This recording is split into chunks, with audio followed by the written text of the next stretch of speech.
Alright boys, welcome back to another video. Today we're going through a redraft of the 2022 draft.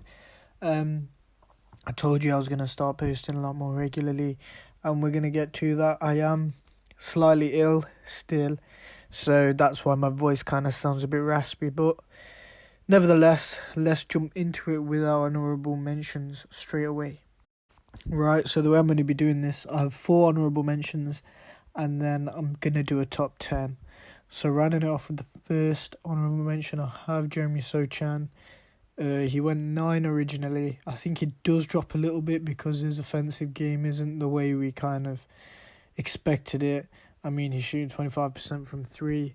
He's good from the field, but the reason why he kind of missed out on the top 10 was because of his offensive play. His defense is great though, and I think he'll be in the league for a long time. Maybe as a longer 3-and-D guy, if he can fix that shot. But yeah, I'm not really too bothered about worrying for him. I think he'll be great. Maybe his ceiling, not a star player, of course, as of now anyway. I mean, it's his first season, but hopefully we'll see him grow his offensive game and potentially become something. Now, the next honourable mention I have is Tori Eason. Now, out of everyone on this list, I've probably watched the least of him. He went 17th overall. So yeah, I guess you can say he jumped up a bit. He's averaging 8 points, 5 rebounds, 1 assist, shooting 45 from the field, 36 from 3. Yeah, I can't put him in the top 10 because obviously I haven't watched too much Rockets this season. But I know he probably would be in some people's top 10. So I would not argue if he was put there. I mean, he's only getting 20 minutes a game. He's only started 2 games. So hopefully as he grows his career, we can probably see him become maybe a little more of a dangerous scorer. He is 6'8", long, plays the 4. I mean, he's very efficient for a 4. So we'll have to see where his career leads him. Right, now this next one is going to have some people kind of twisted. This is a bit of a controversial one that he's not in the top 10. I've got Andrew Nemhard as a honourable mention.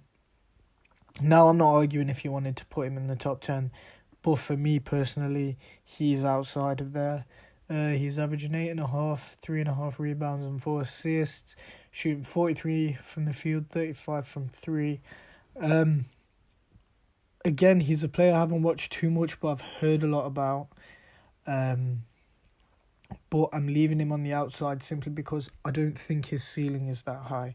I think everyone ahead of him in this top 10 has a much higher ceiling, and I feel like they're all more effective on what they get done in the game. For saying he's averaging 27 minutes too, he needs to ramp up his volume a little bit because he does seem capable as a 3-and-D guy. So we'd love to kind of see that. His off-ball defense isn't too great, but he is, again, a 23-year-old rookie, so we'll have to see how he works out.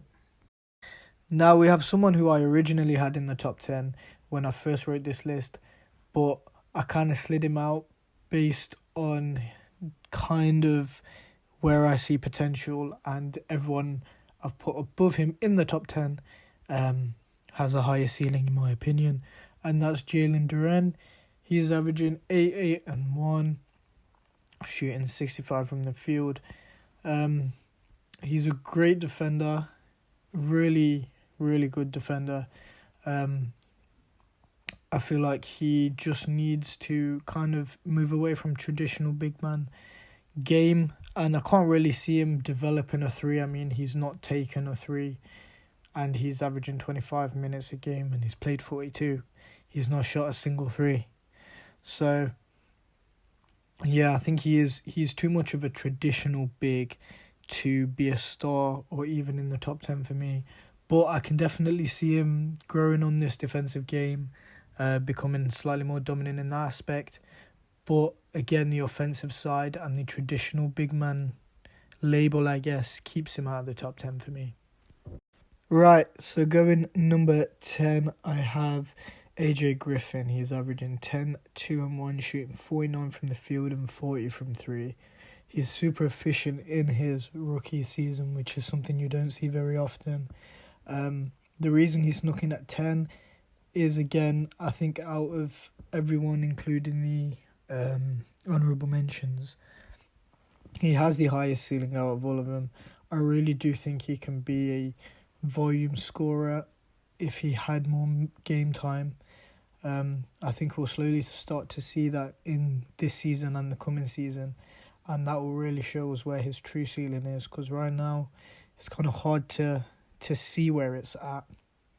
But I've got him at 10 because, again, a lot of this is kind of like a potential thing. Everyone above him, I feel like, has more potential, if anything. Right, so at number 9, I've got Walker Kessler. Now, he's kind of just blown up. He was originally the 22nd pick. I've now got him going 9 in this redraft. He's averaging 8 points, 7 rebounds, shooting 71 from the field. Him, mainly his defense. He's playing 20 minutes a game, averaging 2 blocks, for God's sake. You give him 30 minutes a game, he'll be a Defensive Player of the Year candidate, no doubt. We'll see how his progression goes. Obviously, he does need more playing time. He's playing on a Utah team that is kind of up in the air with what they're doing right now. But if he carries on going the way he's gone this season with his defense especially, he'll be great for years to come. He'll be needed for years to come. And we'll just have to see how he develops it. Now at 8, I have another very, very controversial take. The original number 3 pick, who was consensus 1 for most of the draft process, Jabari Smith.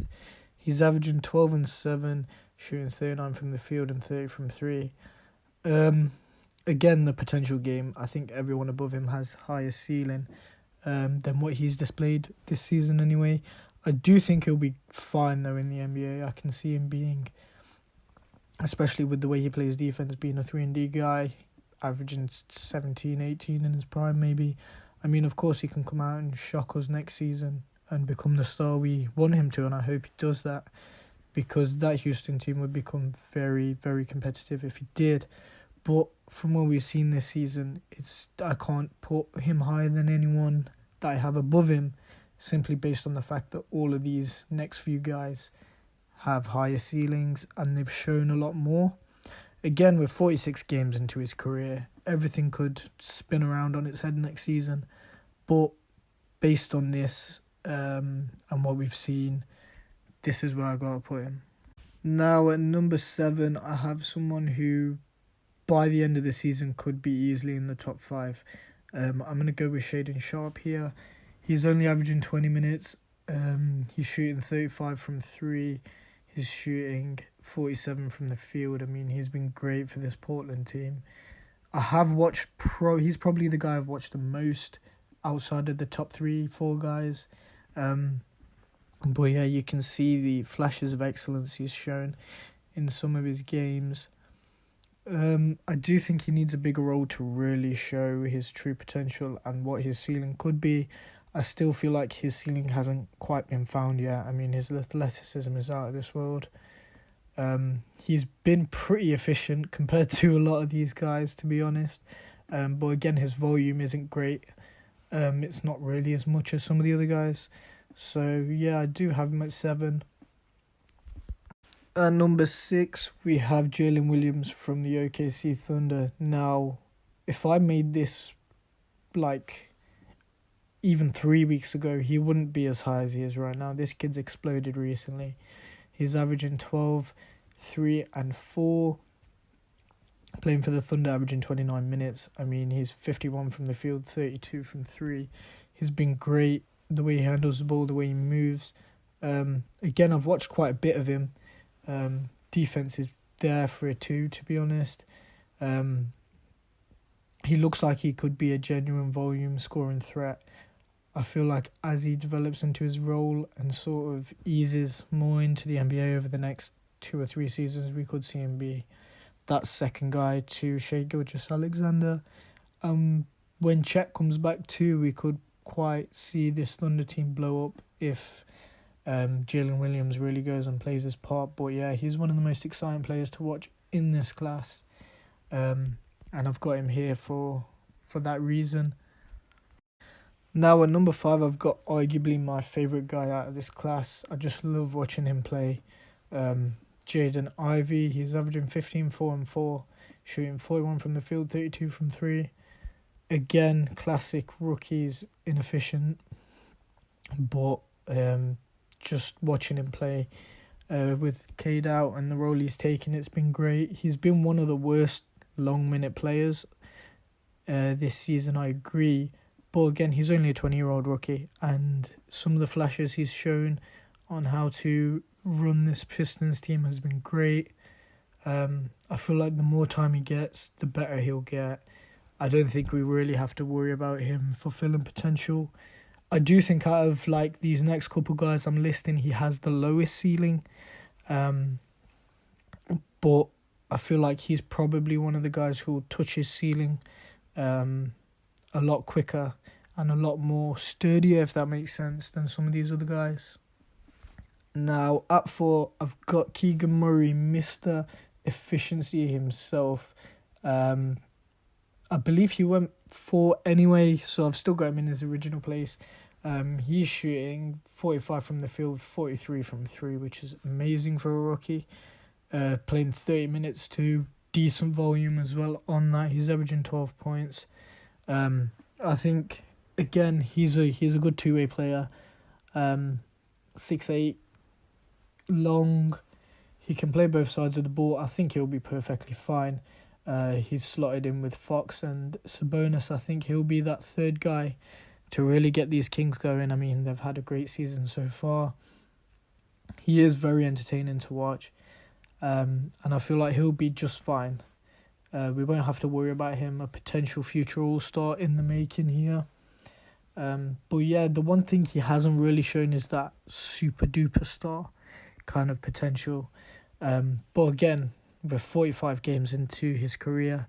This could all be upside down by next season and he could be smashing it. But yeah, I've got him at 4. I think that fits him perfectly. Now at number 3, I've got Chet Holmgren. Granted, we haven't seen him play this season, but I think coming back next season, he'll be exactly what we expect. Long, pretty good with his scoring, pretty good on the defensive side. Potential alone has him holding this 3 spot right now for me. And I also think the fact that we haven't seen him play kind of plays into the fact that I've still got him so high. Maybe if he did play and he disappointed, he wouldn't be this high. But from what we've seen so far in Summer League and stuff, I think he'll be just fine when he gets back next season. And I'm excited for him to get back and display everything. Now at number 2, another one of my favourite guys in the NBA right now, we have Ben Mathurin.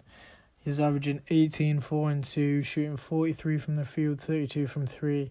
I mean, this guy was on the way to being an all-star in his first few games. The way he came into this league and just exploded, it was absolutely insane.